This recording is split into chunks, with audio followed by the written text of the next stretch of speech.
Morning, dear students.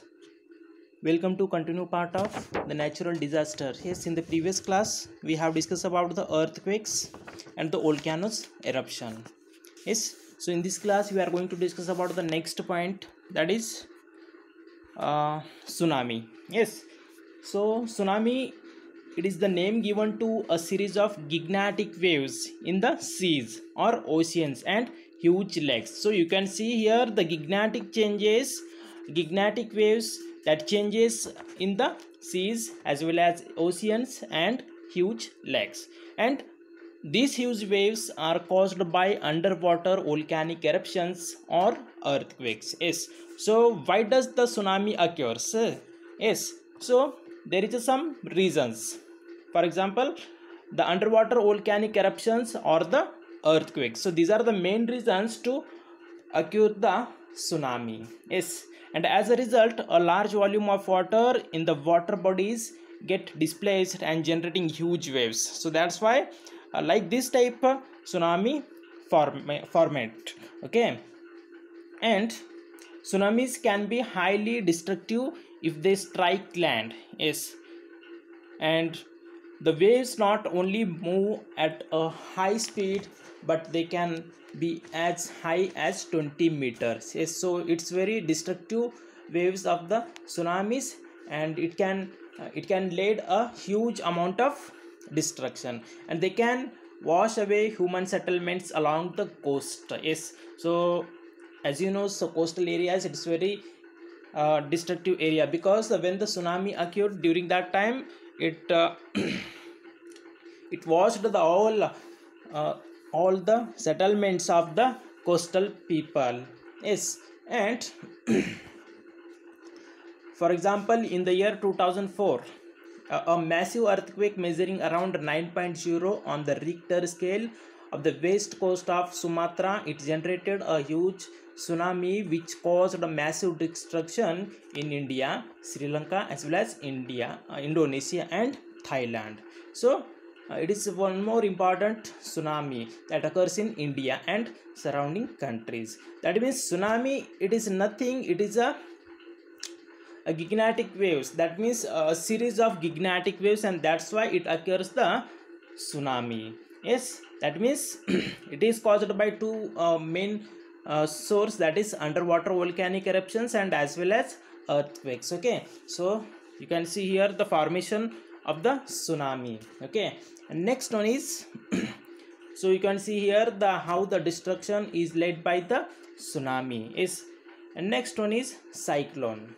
Yes, a cyclone, it is a violent tropical storm which the air moves very fast in a circular motion. Yes, the cyclone, it is nothing, it is a airflow that move fast in a circular motion, that we called cyclone. Yes, and the strong and powerful winds generated during a cyclone cause immense destruction. Even roof of building are blown away at times. So this could lead a very huge destruction.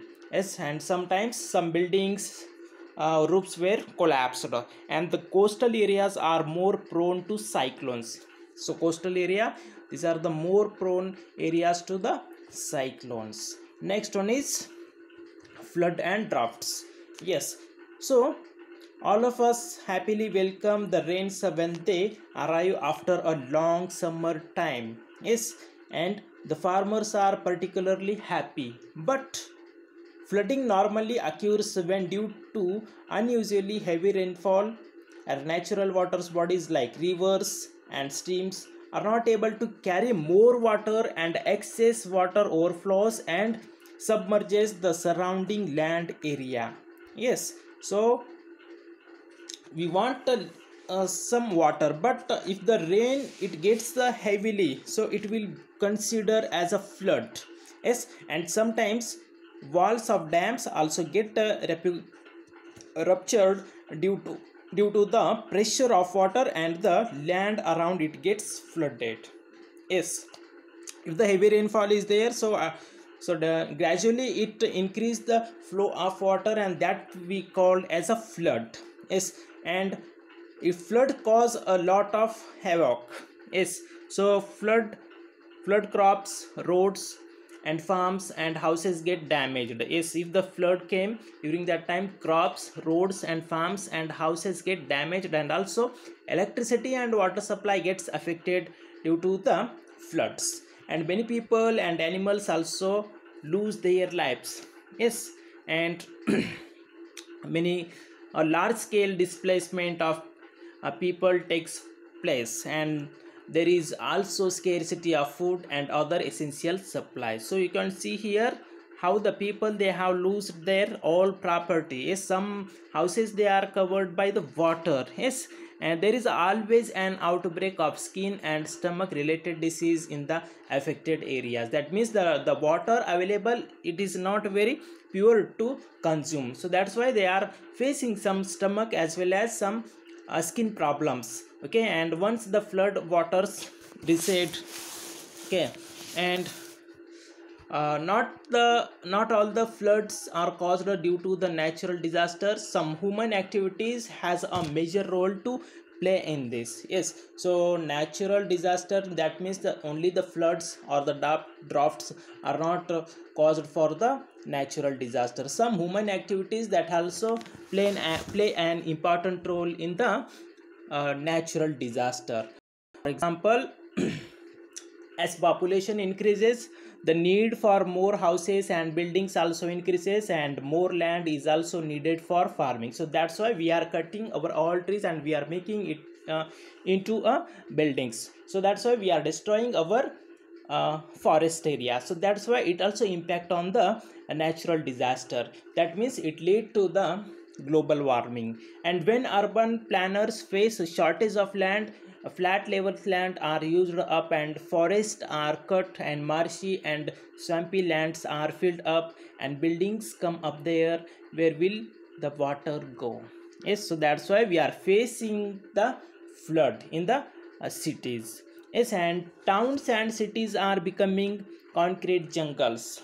Yes, because we are destroying the all forest area. So that's why the towns and the cities that convert into a concrete jungles, and the drainage system it is inadequate and it is not designed to take on the extra burden. Yes, so drainage system it is also not adequate, so it cannot carry the overflow of water. Yes, and that could lead to the floods in the cities. And concrete used for roads and pavements make the surface impermeable, and the water flows on the roads and instead of seeing seeping into the ground, because there is a uh, lack of land. So that's why the concrete it cannot absorb the water. Yes, and storm water drains get blocked and choked, as many of us use all public property as a dustbins. Yes, so dustbins it could it it can block the drainage system, and that's why the water it can't flow. Okay, and global warming it leading to a rise in sea temperature, and that resulting in increased precipitation also, and melting glaciers are causing rise in sea levels. Yes, so these are some human activities which is led to the natural disaster. Next one is drafts. Yes, so drafts are caused when there is a inadequate or no rainfall for a prolonged period. Yes, and the land dries up, small lakes, ponds, and rain-fed rivers dry up, and people start using more underground water. And when even that gets used up, it leads to famine. Yes, that means the water source it is not available, so that's called drought. Yes, and that leads to famine, and there is a shortage of food and water. Farmers suffer a great deal as crops die and their fields get sunburns, and their cattle also die. A number of people also die due to heat and starvation, and many of them migrate to other cities. So this will happen because of the drought. Yes, and some some cases that we have to prevention for in some cases, that means what can we do in a case of such natural disaster. Yes, for example, if there is a natural disaster, so we should follow some precautionary measures. So let us see which are they. Yes. So we should heed the early warning signs and alerts issued by the weather monitoring stations and government. So every time the government of India or the meteorological department, they give us warning about the natural disaster, and we should follow that all um, warnings, and we need to move to safer places in case of government requested us to. For example, the river banks area people, they should move to the safe place, because if the rainy season start, the river, it can change their flowing route. So that's why we have to go to the we have to move for the safer place, and we should have adequate stock of water, food, medicines, torches and batteries, etc. during the natural disaster. And we should not panic under any circumstance, and we should not waste our water. In fact, we should harvest rainwater. That means in during a rainy season, we should make some harvest, that is harvesting in rainwater. Yes. And next we should avoid deforestation and consequently promote afforestation. That means we should develop our forest area, and we cannot avoid a natural disaster from happening, and what we can do is to lessen the damage, especially to lives. So we can't shift a house and buildings, but we can and we should shift to safer areas. That means during the natural disaster, we have to move to the safer area, because our buildings, we can't move from one place to another place. So that's why we have to move for the which is the safest place for us. And in case a disaster does happen, the governments have special disaster management terms which spring into action immediately. For example, NDRF is there, so it is giving assistance to all the people, those who are in natural disaster. And some armed forces are there, they were oftenly called help to with the rescue and relief work. Yes, and both the disaster management terms and the armed force are well trained in rescuing people. Yes. And non-government organization like Red Cross Society, World Health Organization and UNICEF, it also carries out voluntary work to help victims of natural disaster. Got it? So this is all about the natural disaster. So thank you for watching video. Okay, thank you.